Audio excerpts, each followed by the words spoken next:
So anything could happen at any time, and you just need to be prepared. And the bigger the business with the more employees, the bigger crisis it's going to be. There's a process where you can control the message as best you can. Welcome to the My Future Business Show with Rick Nuske, interviewing the biggest names in business to help you become successful. At the end of the call, get your free Better Business Builder Forum access where you can promote your business, access all of our premium content, and get live, private, one-on-one access to myself as you build your business. Go to myfuturebusiness.com/members. Today, I'm talking with Steve Turner from Solomon and Turner. How are you, Steve? Very good, thank you. I hear it's nice and balmy in Australia and pretty cold here. Yeah. Well, look, sometimes I wonder I should just hop on a plane and go where it's cooler because I certainly don't mind the heat, but, in short spells is probably my preferred modus operandi, you could say. I hear you. Yeah. So what's been happening in your neck of the woods, Steve? Yeah, it's been pretty interesting. Business for, I think, just about everybody is really strong right now. Mm-hmm. If you talk to people, and in St. Louis here recently, there was a study, and they said unemployment is about as low as it's been in years. Mm-hmm. And things seem to be perking along. Sure, there's some people out of work, but for the most part, I think the economy's strong. Things are humming along. As long as Washington doesn't screw it up, I think we'll be okay. So this really would have an impact on your business directly, as it would most businesses, I suspect, having a strong economy. Oh, absolutely. Well, as people feel more confident and they get more business, they sell more products or services, mm-hmm. They're more apt to spend more on marketing and PR and things like that. And that's really what we're going to talk about today, isn't it? The whole multimedia, PR, public relations type sphere. So tell us a little bit about Solomon Turner. Yeah, so we have a public relations firm, as you said, in St. Louis. Mm-hmm. We started about 28 years ago, and that was before the internet, if you could believe that, and before cell phones. Wow, my goodness. Imagine that. People actually had to talk on landlines. Oh, no. They have to talk. And there was no voicemail, if you could believe that. Mm-hmm, mm-hmm. So you actually had to talk to a live human being to leave a message. And so back in those days, and for quite a while before the internet, people obviously read the newspapers and watched radio and watched TV and listened to radio for their news. Mm-hmm. So our job was basically to get people in the local newspapers or their newspaper or magazine of choice, mm-hmm. along with perhaps a television news interview or radio news interview. But then along came the internet, and everything kind of got splintered away, and all of a sudden you've got social media and a million different ways to get your message out there. And while print publications and things like that are still viable and important, not everybody reads them like the old days. Mm. So in the old days, and those days really aren't that old, but yeah. Pre-internet, let's say, you had newspapers that everybody read, and if you could get an article into a popular columnist venue or a nice write-up, thousands of people saw it and commented on it, and it was really a big deal. Now the circulations are down. I don't think millennials are reading newspapers like they did years ago. Mm-hmm. And so you have to do a lot more to break through the clutter and get your message out there. So, our task now is to find the right venues for different kinds of businesses and who their audiences are and how to hook up with their audience. And that could be social media, digital media, online advertising, or it could be traditional methods like TV, radio, newspaper, and magazine. It's certainly interestingly that we look at just the physical newspaper of old, let's say, quote unquote. But I see them being dropped in my driveway, and I don't read them. I put them in the bin because my go-to source for information personally is online. Everything's either from a mobile or from some sort of an app or directly from a PC or something like that. So there's been that massive shift away of late, at least, as far as I can see. Yeah, what we're finding is a lot of people may not get the physical newspaper delivered to their house anymore or pay for those subscriptions, Mm-hmm. but they'll read it online in a digital version. Yep.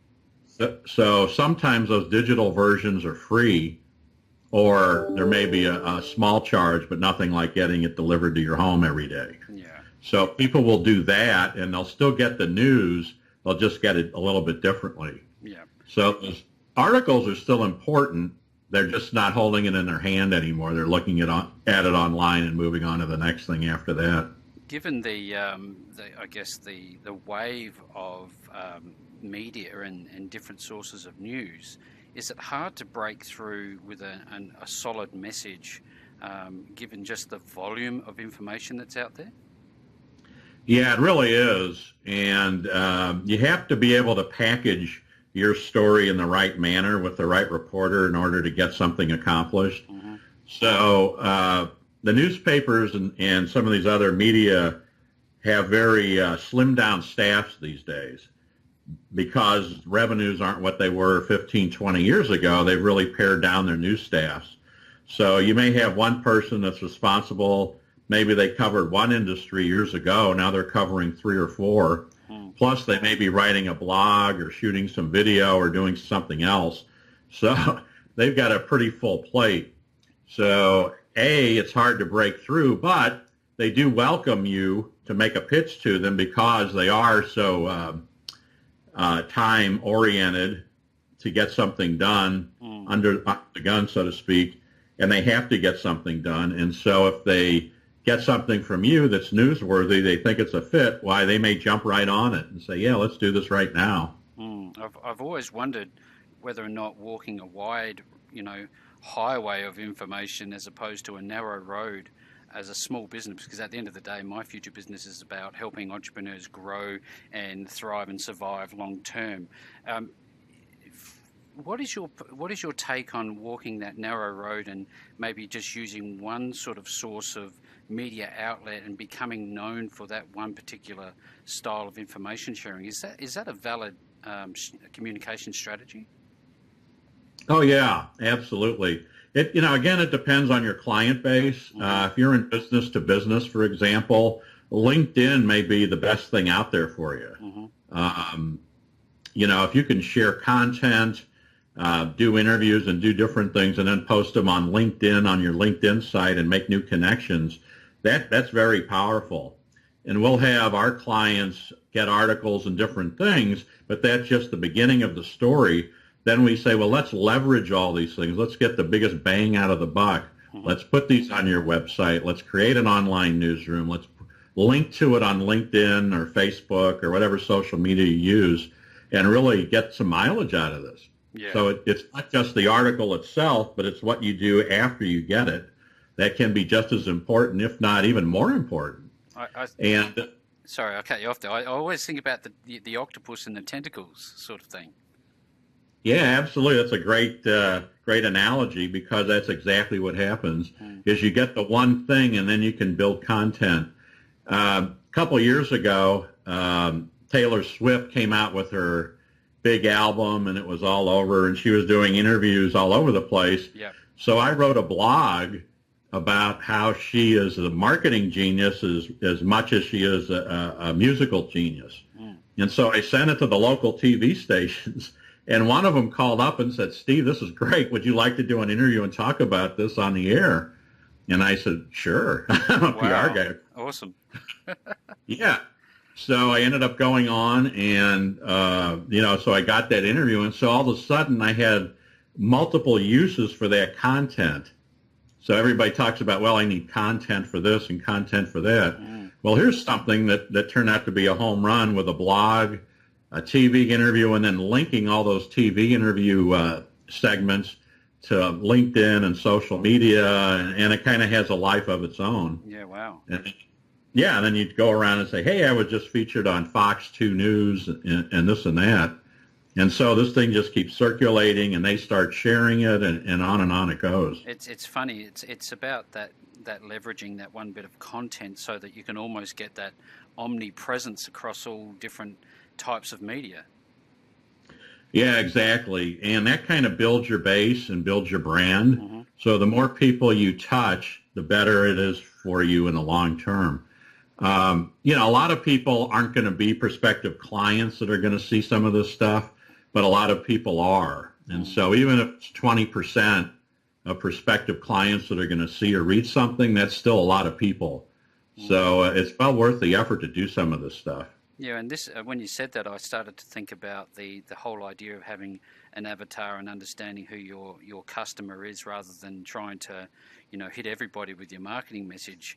When somebody is new to this, they've got a brand new business and they're trying to get some traction, they're trying to get some exposure. What would you say to them in terms of what you do in multimedia and PR?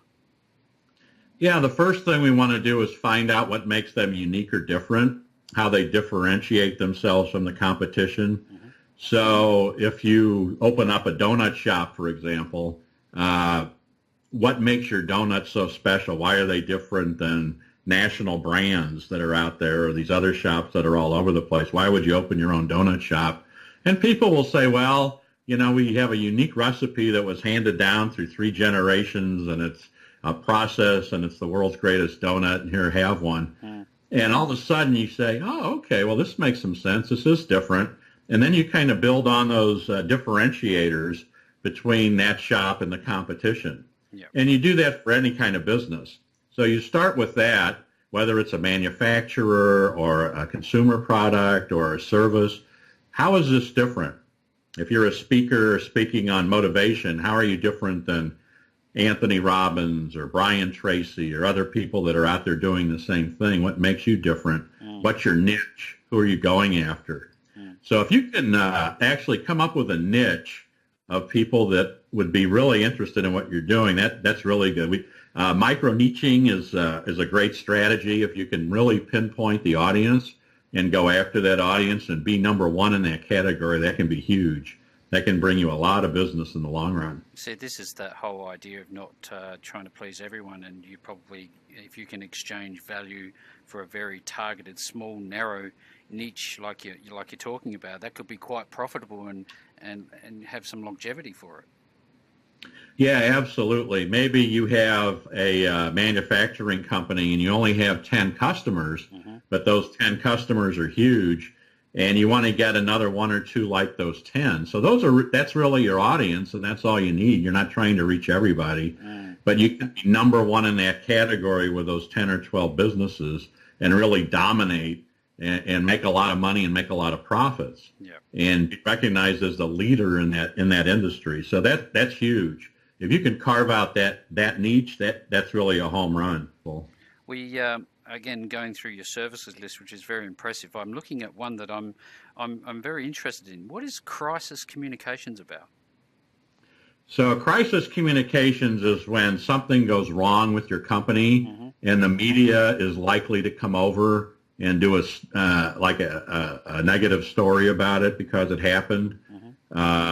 There's lots of things like the talcum powder incident with Johnson & Johnson, where people were reportedly getting cancer and all these health issues from this powder that they had used for years, and there were lawsuits all over the place.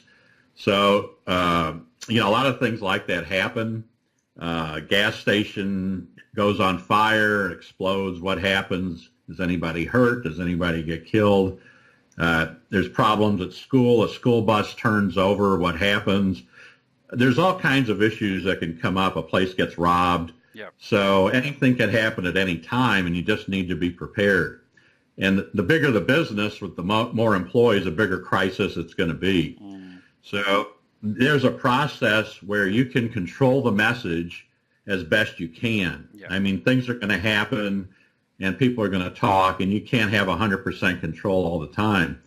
But if you plan ahead, you can alleviate a lot of the second guessing and hearsay and gossip and things like that, and kind of smooth things over and almost turn it around into your favor, that you're responsive, you're on top of it. Yeah.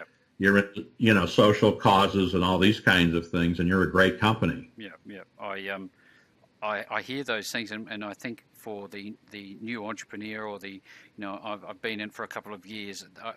Often I've seen the rose-coloured glasses being put on without necessarily considering, risk mitigation, which I believe crisis communications would fall into. So is that something that when you're starting out that you would actually write into somewhat of a business plan as you track forward? Yeah, I think so. I think, after you get into business and you get up and running, you may want to start looking into this. It depends on what kind of business it is. Mm-hmm.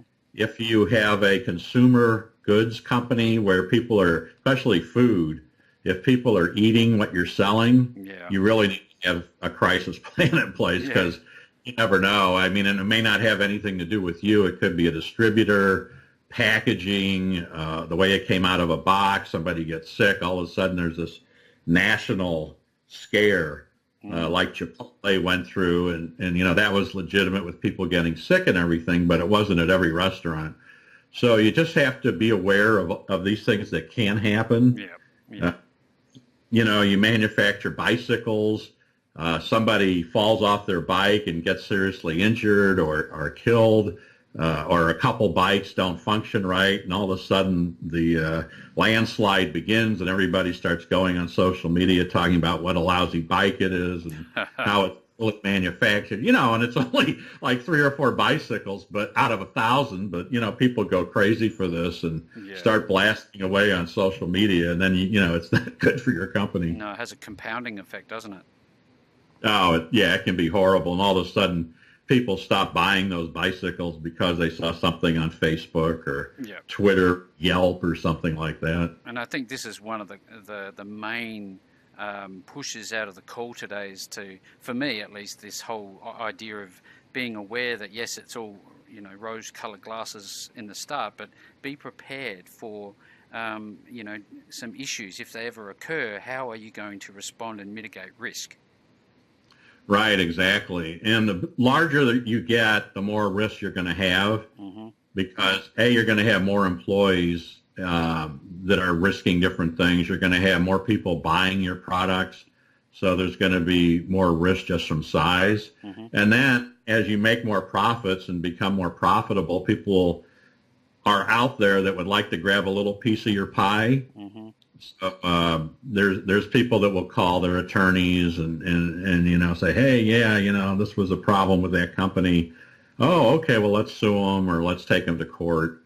So there's all these things that can happen. Yeah. So you need to be prepared for all these kind of scenarios. I'm pretty certain we could talk for hours about just your list of services, but where can people find you if they want to reach out to you? Sure, we are online.